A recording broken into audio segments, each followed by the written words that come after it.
The world of kayfabe. Stories within the wrestling world manifest themselves as true. Stories that include supernatural activity, horrifically tasteless events, and one time, a 77-year-old woman gave birth to a hand. Death, crime, and other powerful circumstances surround the wrestling industry, as told by the wrestling industry on weekly television and pay-per-view events. But how bad are these circumstances? That's where I come in, the purveyor of truth, to find out what is right and what is wrong in kayfabe.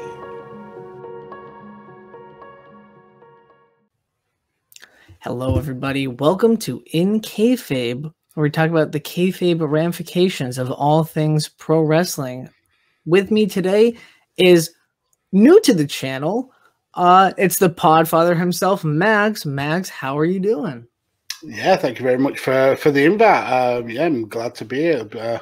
I caught the first episode on your YouTube channel and thought this is a really cool, new, unique concept, and thought it'd be interesting to be involved. So, again, thanks for having me on. Well, you're welcome. This is going to be great. And before we start, talk to us a little bit about your wrestling habits and why you still watch wrestling. Yeah, so I've been a wrestling fan for 30 plus years now. Started watching when my gran started watching, and it kind of like I took the habit on after that. Spent about a decade or so kind of out of touch with wrestling from about 2006 to 2016. I was dragged back in through social media and Twitter into New Japan. When we had AJ Styles in New Japan, and then Kenny Omega and Okada, and since then I've been heavily involved. I have a couple of wrestling themed podcasts. So yeah, I tend to watch AEW and NXT. They're my main go-tos, but I try to keep abreast of a lot of stuff what's happening in the wrestling world, because I've been creating content around it. You kind of need to know what you're talking about sometimes. I mean, I do feel that I can ramble about wrestling without really knowing what I'm on about, but yeah, it does pay to know about wrestling. But for right now, it's AEW and NXT that are my go-to shows. Absolutely. We'll love to hear it. Well, let's travel back to the past.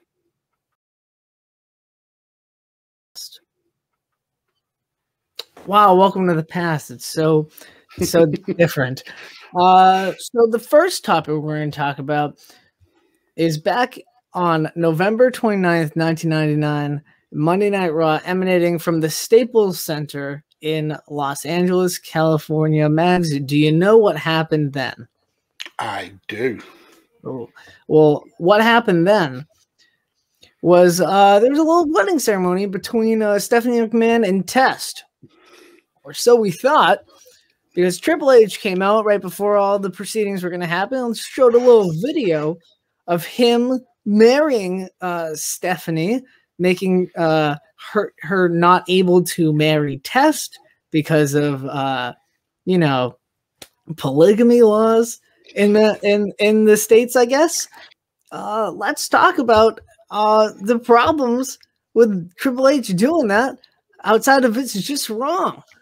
Yes, I mean, for the video that he showed was him going to a drive-through wedding, if I remember correctly, in Las Vegas.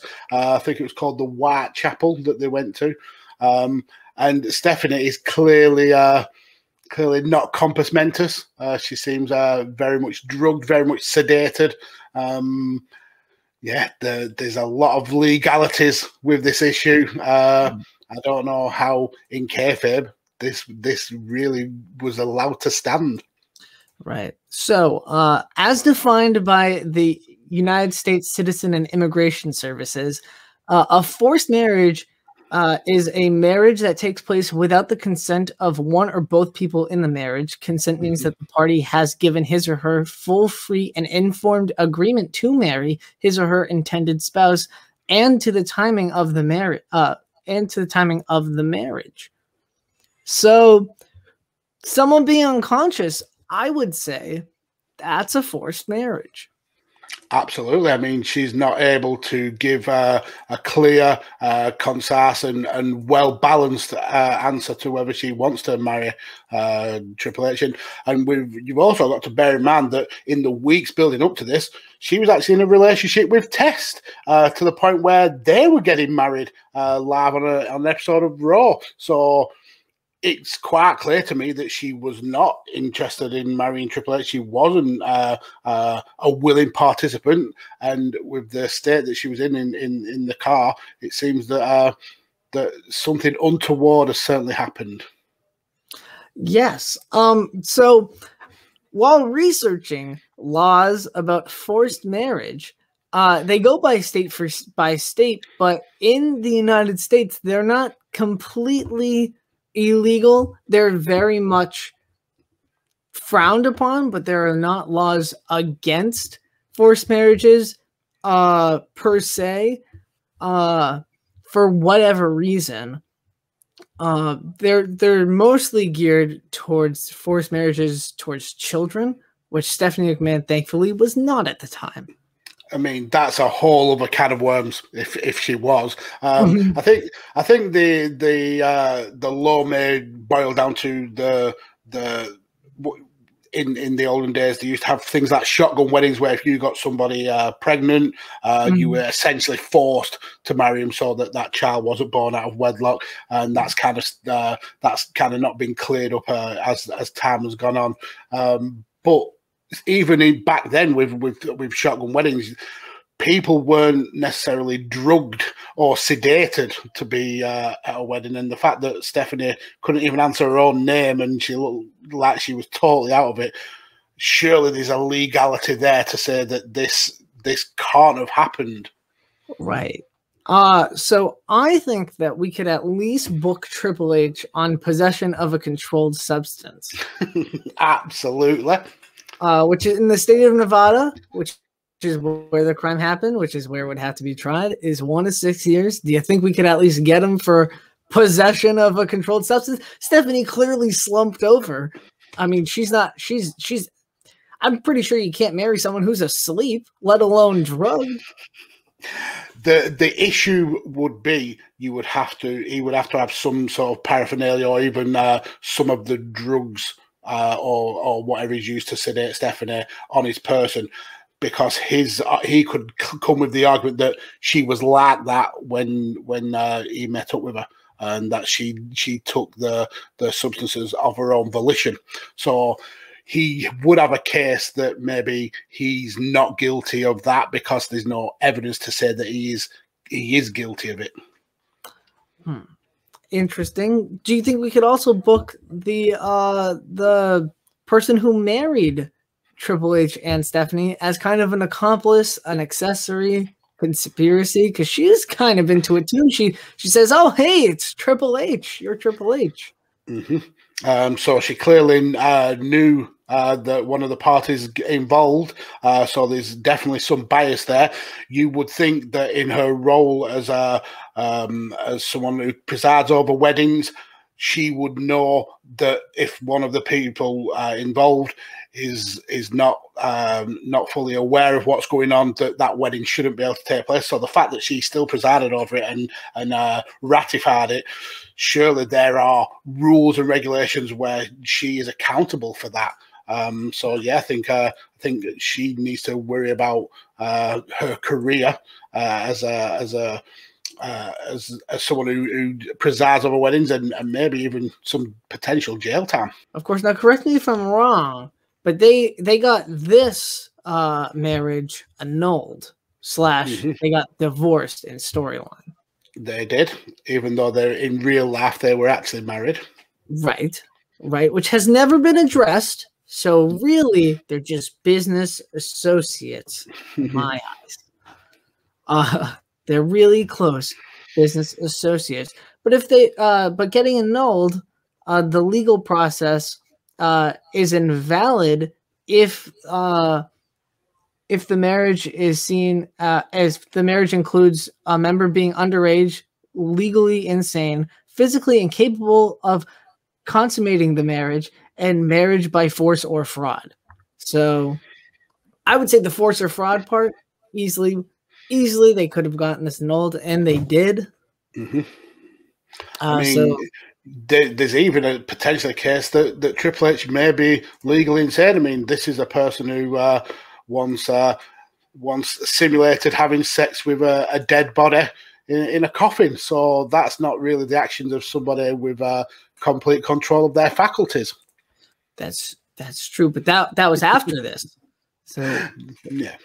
So we don't see that. This is somebody who just uses the sledgehammer to hit people, which is completely normal. Right. I would say the peak of sanity. But let's move out of the past and into the present. Whoa, slightly better graphics. Welcome to the present. A couple months ago, maybe a year, who knows? Back in February of 2021, the Inner Circle, then known as MJF and Chris Jericho, were feuding with the Young Bucks, and they assaulted the Young Bucks' dad, Matt Sr. They did. And they smeared his blood all over the back of a 18-wheel wagon with the Young Bucks image on. It's true. Despicable. Absolutely despicable. Never forgiven. Everyone's a heel always. So this is assault and battery in my eyes. This is clear. This is not a contracted wrestler. This is somebody who is a third party outside, and they just decided to hurt him. They had it's presumed that they already attacked him because of the blood on his face when shown on the Titantron. So, and then they did it again. So this is multiple counts of assault. And they banged her out because they caught on video, which was broadcast live to the world. I don't think they've got much of an excuse to get out of this case. The fact that we saw them laying their hands on an elderly gentleman, then smearing his blood all over a vehicle. I mean, there's no case for them to be able to get away with this.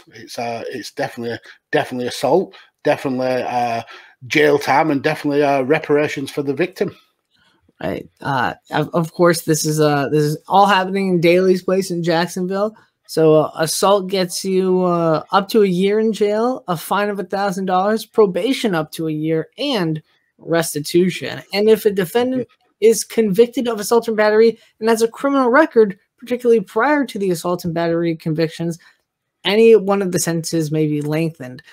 MJF and Chris Jericho, I mean, these are repeat offenders. This is not their first assault stuff. I mean, MJF a few months later would push an almost elderly man off the top of a cage and almost kill him.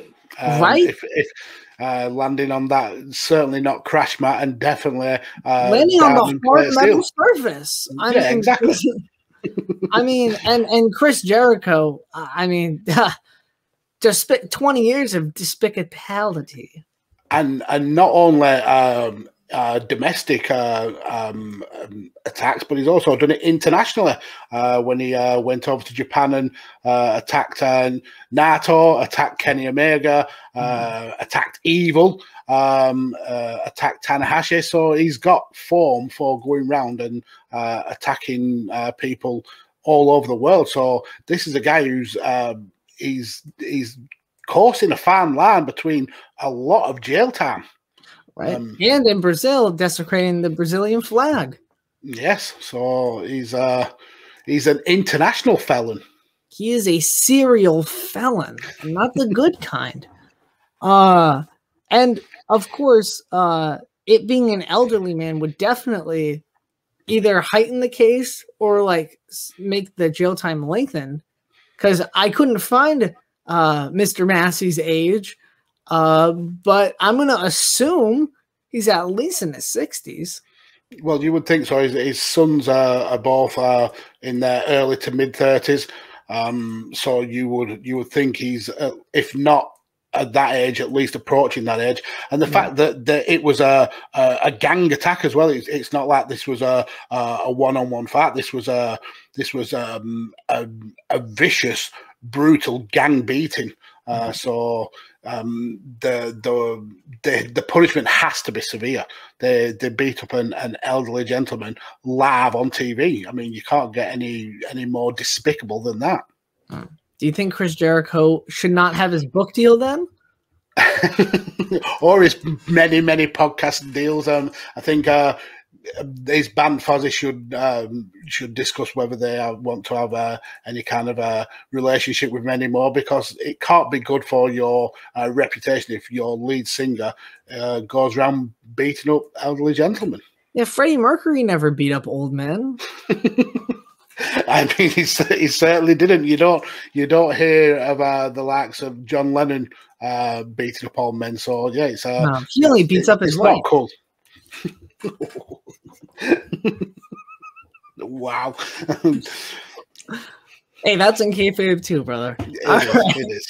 So do you think we can move on, or do you think there's anything else that we forgot about this whole situation?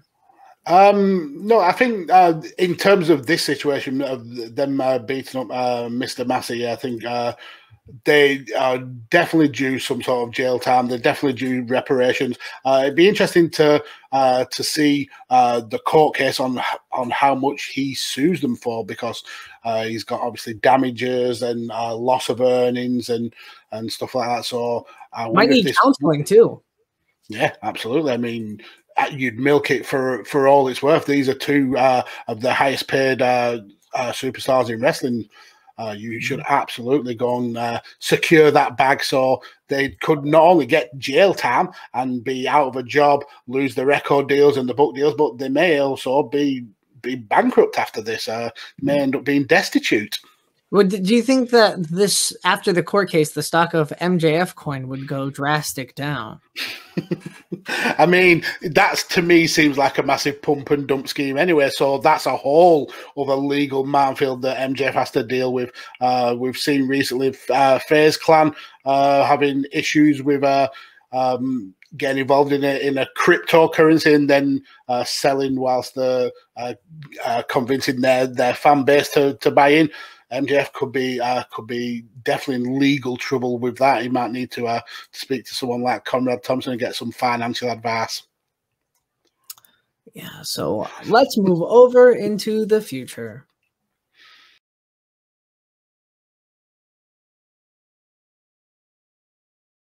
Slightly better graphics. Whoa. 3D. So the future, obviously, it's all looking good. Obviously, can't predict it, but the future of disqualifications. Now, how disqualifications currently work is outside interference or using a foreign object. That's all well and dandy. But I'm not even talking about like the use of like drones or like the use of AR in wrestling matches, because that's too much. But do you think disqualification should bring some ramifications, such as assault, such as suspension, fines, loss of job? Because I mean, I think that they would become more rare, or the referee would have a more leniency, so there would be less of them. Yeah, I mean, you do make some really valid points. If you are looking at wrestling as a sport, kind of how AEW want it to be portrayed. How it is. Yeah, well, exactly. I mean, wins and losses certainly do matter. You would have to enforce the rules to such a point that if you are disqualified, you have to face things like suspension. If you were playing football or if you were playing basketball and you broke the rules, you get a fine, you get a suspension. That doesn't seem to happen in the world of professional wrestling. So I think that if we're going into the future and we're treating wrestling as a legitimate sporting activity, these things need to happen, and wrestlers need to be fined and suspended. Maybe introduce a card system where your first foul is a yellow card, and then the second foul is a red card, and you get a 3-week suspension. You get your pay docked, and then that kind of like weeds out the habitual foul players of wrestling. So we kind of limit the amount of disqualification suspensions we're getting. I don't think we will ever kind of get rid of it totally, because even in legitimate sports, you still get people who try to break the rules. I mean, there's the case now of is it Shakara Richardson who's got suspended for smoking a little bit of the devil's lettuce. But so you're always going to get people who want to break the rules, but the harsher the punishment, the more chance that people are going to stick within the rules, and then you're going to minimize the amount of suspensions and disqualifications that you have to enforce. It's true. I mean, you get suspended if you punch a referee. You should get suspended if you hit somebody with a chair or a sledgehammer. Yeah, I mean, if you go back to the mid 80s, early 90s WCW, you got suspended and disqualified for jumping over the top rope or for throwing your opponent over the top rope. Moves from the top turnbuckle were disqualifications. So we could easily just bring back that style of wrestling. I mean, it wasn't very popular, didn't go down very well with the hardcore NWA fans, but it was a way to limit those disqualifications and limit the cheating in wrestling. So if need be, bring back rules like that and just have harder referees, or even a second referee. We see that in many sports where they have more than one referee. So if the ref in the ring misses disqualification, they can speak to one of the linesmen and they can say, nope, that was a cheating move, he's disqualified. So do you think the challenges should be introduced in wrestling then? I mean, maybe you can have 3 challenges per match and you can get away with it 3 times, and once you've used up your challenges, you're out of there. I love me some admin in pro wrestling. and paperwork. Awesome. Oh yeah, I want to see the documents for the challenges. All right, well, thank you so much, Mags. This has been a pleasure. Please plug away. Tell us where we can find you on the internet. Again, thank you so much for this opportunity. Like I said, when I saw the video, the debut episode, I thought this was a really cool concept. And when you offered me to be on the show, I jumped at the chance. It's great fun. And so on social media, you can find me on Twitter at Podfather Mags. I'm involved in lots and lots of podcasting and other content. The one that I mean, I won't go through them all. Will be longer than the actual recording of the Kayfabe legal suspension, stuff like that. But the one I want to focus on is I've got a new project called Radio Techers, where we're going to be going live with football watch-alongs and MMA watch-alongs and things like that. So definitely go and check that out. You can follow that on Twitter at Radio Techers and on YouTube as well. So yeah, come and give us a sub, give us a follow, all that good stuff. Yeah. Cool. Well, thank you again. And just remember, I've been me, you've been you. We're out of here.